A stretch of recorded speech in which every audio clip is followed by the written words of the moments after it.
Tuhan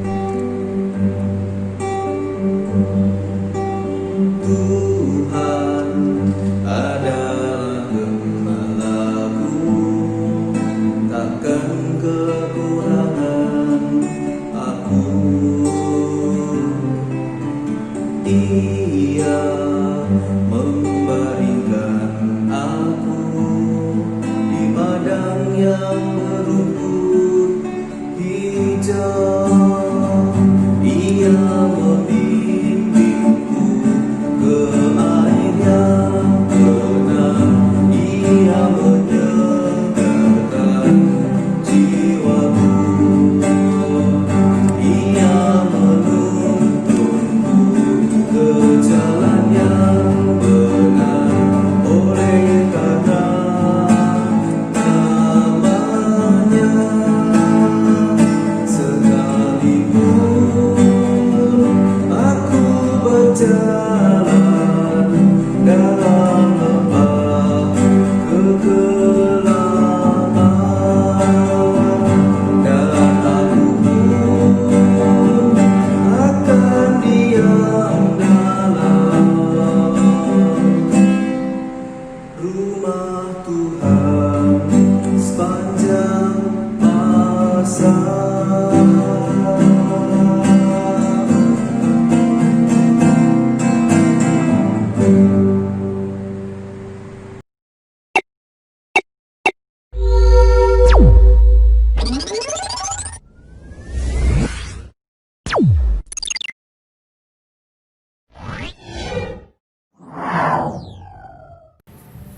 Anak-anak, sebelum kita memulai pelajaran kita, marilah kita bersatu di dalam doa.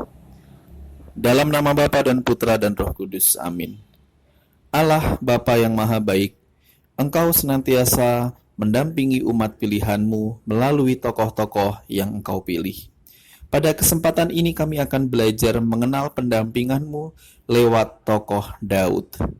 Bantulah kami agar pengenalan kami akan tokoh Daud membantu kami mengenal Engkau dan diri kami dalam usaha kami melayani-Mu. Terima kasih Tuhan. Amin.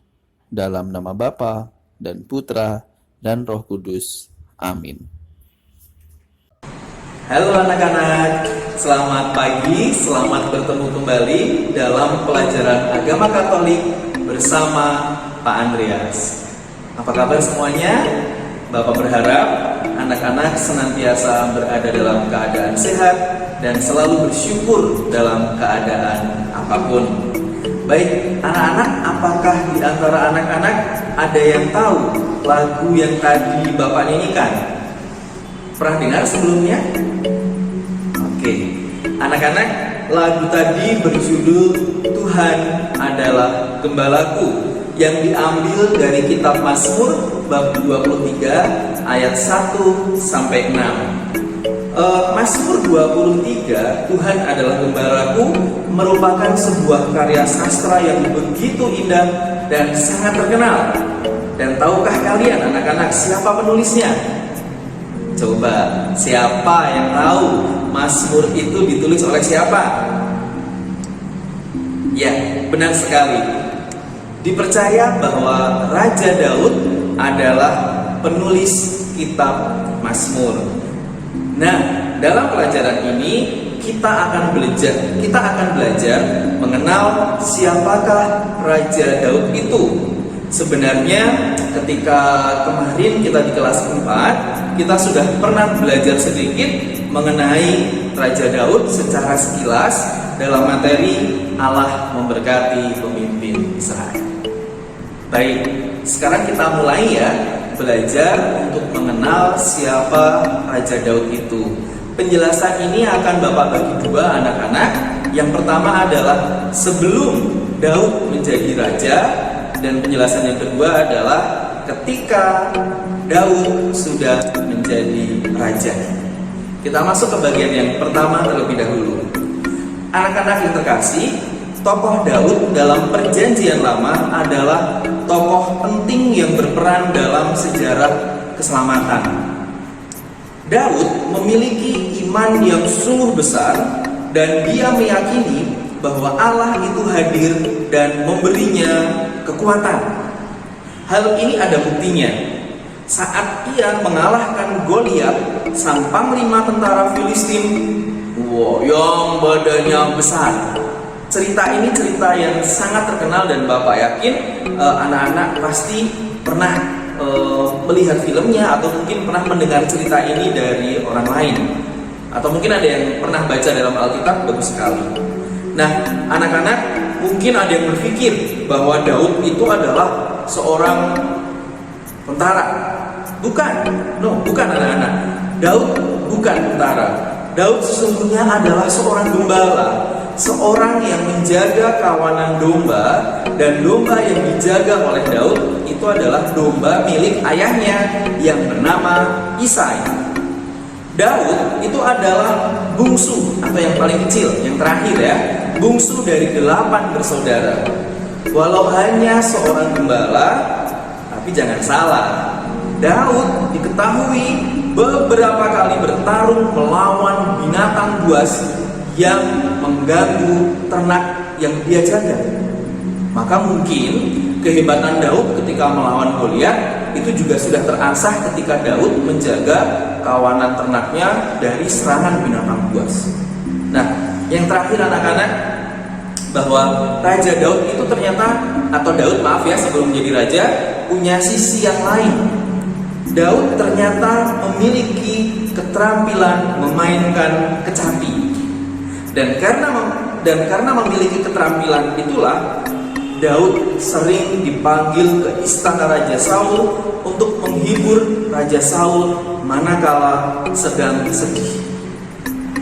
Nah, sekarang bagian kedua, saat Daud diangkat menjadi raja atau ketika dia sudah menjadi raja. Anak-anak, mengapa Daud diangkat menjadi raja? Jawabannya adalah karena Daud memiliki kesederhanaan hati. Tapi pada sisi yang lain, Daud memiliki keyakinan iman dan keberanian yang luar biasa. Maka dari itu, Daud dipilih oleh Allah melalui perantaraan Samuel untuk menjadi seorang raja. Dan hebatnya lagi adalah Daud itu ternyata menjadi raja pada usia 30 tahun. Masih muda. Dan ia menjadi raja yang besar karena berhasil mempersatukan bangsanya. Anak-anak, akan tetapi sama seperti halnya orang-orang besar dalam kisah di Perjanjian Lama, Daud akhirnya tersandung di dalam dosa. Nah, Bapak ingin mengajak anak-anak untuk melihat beberapa dosa yang Daud lakukan. Tapi mohon maaf anak-anak, dosa ini bukan untuk kita ikuti, tapi supaya kita menjadi mawas diri atau kita jadi waspada, supaya kita tidak menjadi seperti Daud dalam hal dosa. Nah, apa saja dosa Daud? Bapak akan menjawab atau memberikan penjelasan 3 dosa Daud itu. Yang pertama anak-anak, dosa Daud yang pertama adalah Daud membunuh Uria secara tidak langsung dengan menempatkan Uria di barisan terdepan pada saat perang. Uria itu adalah orang kepercayaan Daud. Tetapi karena suatu masalah, Daud menempatkan Uria ada di barisan depan. Tujuannya ternyata tidak baik. Tujuannya supaya Uria cepat terbunuh. Dosa Daud yang kedua, Daud itu mengadakan sensus atau penghitungan kepada para prajurit. Kalau ada yang bertanya, memang mengadakan sensus itu berdosa? Dalam kasus Daud, itu adalah dosa karena membuktikan bahwa Daud mulai tidak percaya kepada Allah. Nah, anak-anak, yang ketiga apa? Dosa Daud yang ketiga adalah Daud itu disebut orang berdarah. Orang berdarah apakah artinya orang yang memiliki darah? Ya bukan, kita semua punya darah. Tetapi disebut orang berdarah adalah karena Daud melakukan banyak kekejaman sehingga dia disebut orang berdarah. 3 dosa Daud ini Bapak sebutkan supaya kita waspada, kita jangan sampai seperti Daud. Akan tetapi syukurlah anak-anak, Daud masih mau bertobat. Buktinya adalah pada saat Nabi Nathan menegur Daud, Daud menjadi sadar dan akhirnya Daud bertobat. Allah pun memberikan ampunan, dan bahkan ini yang perlu anak-anak ingat, ini luar biasa, bahkan Allah mengatakan bahwa dari keturunan Daud akan lahir Mesias. Apakah terbukti? Sangat terbukti.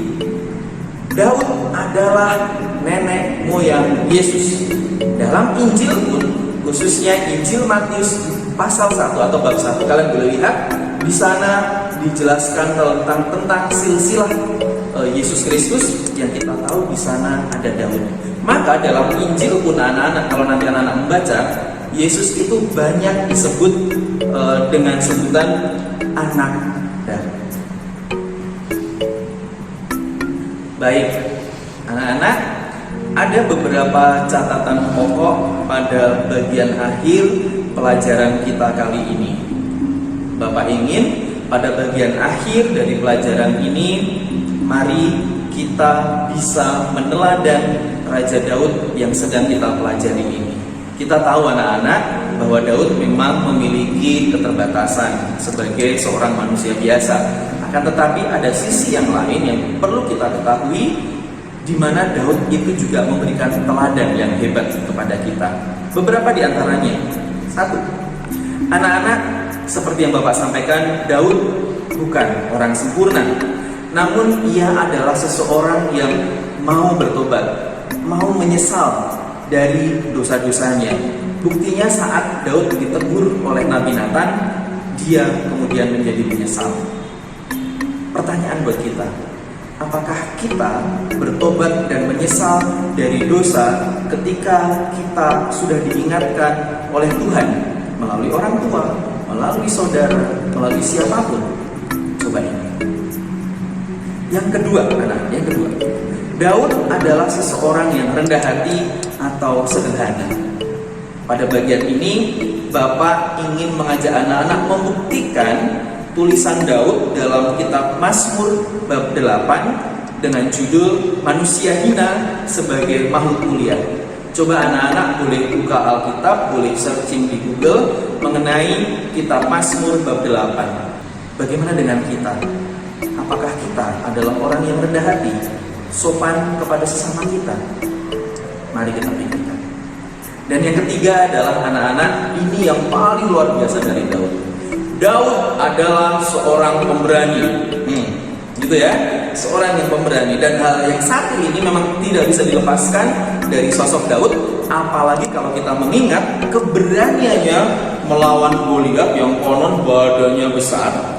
Dan ini adalah sebuah kisah heroik tentang contoh keberanian yang akan ada sepanjang zaman. Tentu Bapak bukan ingin mengatakan bahwa anak-anak, apakah kamu berani melawan orang yang badannya besar? No. Tapi apakah kamu berani melawan musuh terbesarmu dalam dirimu? Apa coba? Kemalasan. Bisa mengalahkan?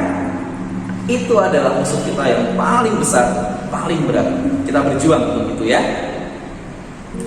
Nah, anak-anak yang terkasih, demikian pelajaran kita mengenai Raja Daud. Semoga pelajaran tentang Raja Daud ini bisa membangkitkan pengharapan kita, terutama di masa-masa yang sangat sulit ini. Dari tempat ini Bapak berharap kita tetap saling menebar harapan yang positif, kuat di dalam iman, lembut di dalam pelayanan, dan satu lagi, senyum di dalam setiap perjumpaan. Demikian pelajaran kita. Bapak berharap kalian di sana baik-baik saja, tetap bersemangat, dan jangan lupa bahagia. Sekian dari Bapak. Adios.